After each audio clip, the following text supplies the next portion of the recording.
ঘরের জানালার পর্দা যেমন ঘরের সৌন্দর্য বর্ধন করে, ঠিক তেমনটা আমাদের প্রাইভেসিও রক্ষা করে। তো অনেক সময় পর্দাগুলো বাতাসে অনেক বেশি উঠতে থাকে, সেক্ষেত্রে অনেক সময় বিরক্ত মনে হয়।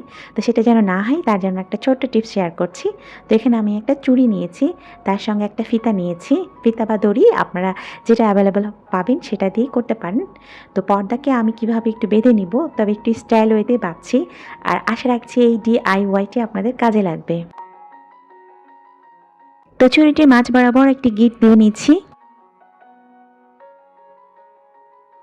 এরপর দুই পাশের বর্ধিত যে ফিতাটি রয়েছে এটাকে আমি এখন এক পাশ করে একটু শুধু পেঁচিয়ে নিব।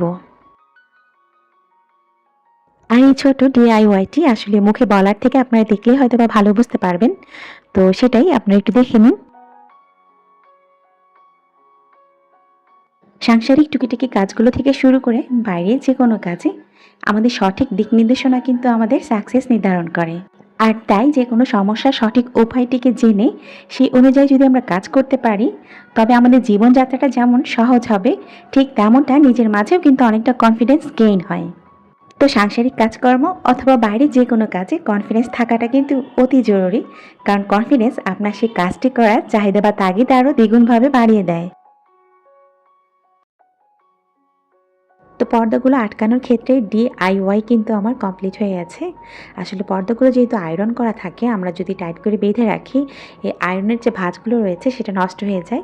আর আমরা যদি এভাবে বেঁধে রাখি, পর্দাগুলোও যেমন দেখতে সুন্দর লাগবে, তেমনটা কিন্তু এর আয়রনের ভাঁজগুলো আর নষ্ট হবে না।